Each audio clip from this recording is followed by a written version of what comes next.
Welcome to Microsoft Mechanics. Coming up, we look at the new software-defined networking capabilities in Windows Server 2016.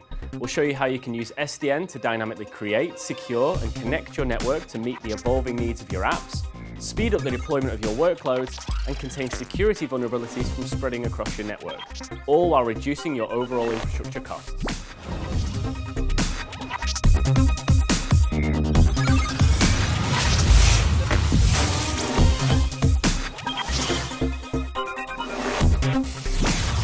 So I'm joined by Greg Cusanza from the software-defined networking team. Welcome. Thanks, Matt. It's great to be here. So software-defined networking has been talked about for a while, but what are we really trying to solve for here? Well, apps are innovating at a rapid pace, and often the complex physical infrastructure can't meet the needs of the changing apps. So rather than solve for this within the constraints of the physical network, with SDN, we virtualize the network and all of its services so that apps are deployed faster and at a lower cost. So does SDN work with your existing physical network? Yes, it actually works on top of your existing network infrastructure. Here's how. I've mentioned the complexity of the physical network. It's complex because every application has a different set of resource requirements, and they have intertwined network dependencies. With SDN, we can reduce the complexity by creating a virtualization layer on top of the physical network, so that requirements of each of your applications are met consistently and independent of the configuration of the physical devices. This makes your applications run more reliably and more securely. Even if you grow your physical network infrastructure, you don't have to worry about breaking the apps, and your apps can immediately take advantage of new resources. So what does this virtualization layer you mentioned consist of? Well, I mentioned before that it comprises the network and services. All of this is completely automated without needing to configure underlying physical infrastructure. So can we take a look? Absolutely. Let's use a two-tier web application as an example. So in this illustration, you'll see that it's going to be a public-facing application, so it needs to be isolated from the rest of my network while maintaining its internal connectivity. My users need it to be highly available to be able to scale out as load increases, so we'll need a load-balanced virtual IP to spread across multiple instances. It needs connectivity to outside of its isolation for Active Directory joining or remote desktop access, and of course it needs to be secure. So let's start with a blank slate. In this slate, I'm going to create a virtual network, the most basic unit of isolation. Then within the network, I'm going to add a virtual subnet for my web servers and a virtual subnet for my file servers. And then finally, I'm going to connect the actual VMs to the appropriate subnet for the role. Great. So let's go to my script, and we'll do this in real time. Normally, we'd have to do this on the physical router, but here in this PowerShell script, we're going to first create the objects that represent the virtual network in the first section of the script. Then we'll add 2 virtual subnets, and then the last line applies these objects to create the network. So I'm going to run it right now. So this first script just creates all of those assets? Exactly. And you can see it only takes a second or two to run, and then the network's been created. Now the next step is to attach the VMs to this network that I just created. So here I have a helper function that makes it a little bit easier so that I can call it over and over again. And I'm going to call it once for each of the VMs that I'm going to attach to this network. So 2 web servers, 2 file servers. Exactly. So let me go and do that. Great. So now that it's created, we can switch over to the first web server VM, and I can just show basic connectivity here. I'll do an IP config to show that I got an IP address. I'll do a ping to show that I have basic connectivity to another VM. And just to make sure that we really have connectivity, I'm going to open up Internet Explorer and connect to the web server on that second VM. Great. So that was incredibly simple, but what are some of the other important components within the virtual network environment? Well, we've added one already. So you saw me create 2 subnets. In order for these 2 subnets to be able to talk to each other, distributed routing is added automatically to connect the 2 subnets together. Another service that is in SDN and Windows Server 2016 provides is the software load balancer. It's based on the load balancer technology in Azure, and now it's included in Windows Server 2016 Data Center. So load balancing is critical to cloud workloads so they can take advantage of the elasticity of the cloud. Right. Let me show you how we do that.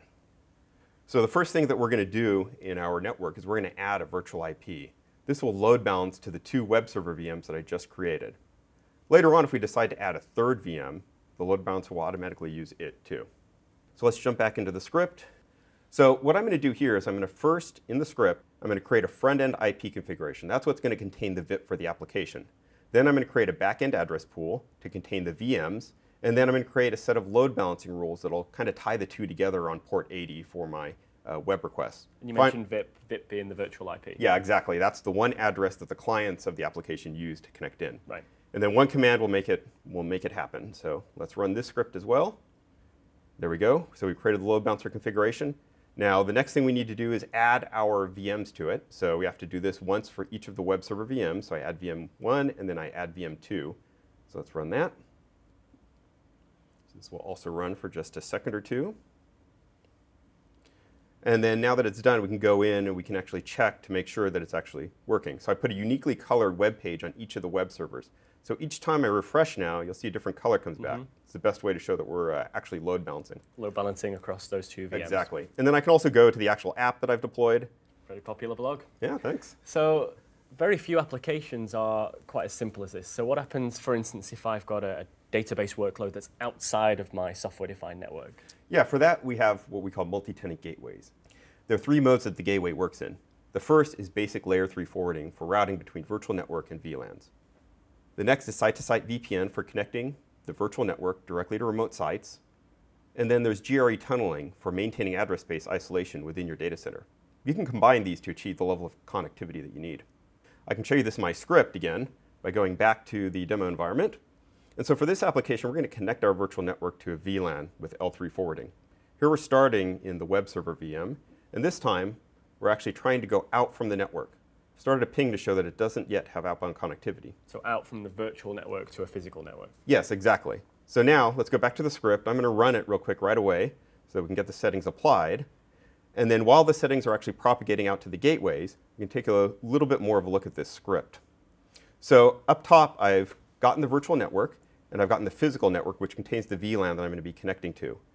Then I take the two and I create a virtual gateway on the virtual network, and then I configure a connection to that VLAN that I mentioned. That VLAN was created by my network admin for me to be able to connect to it. So you would need to coordinate with the networking team to make this a reality? Yeah, that's right. In this case, I do have to do that. But I also have network address translation available as an option that I could use if I want. And network address translation would make it so that I could use a completely private address space for my VMs and not have to talk to the network admin in order to get that address space allocated to me. Right. The SDN environment would handle the translation from one to the other. Great.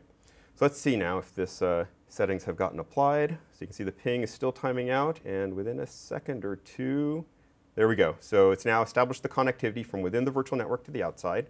So I can go in and I can do a trace route to see that it goes first to the distributed router that I mentioned, then to the virtual gateway that I just created, the physical gateway, and then onto my destination.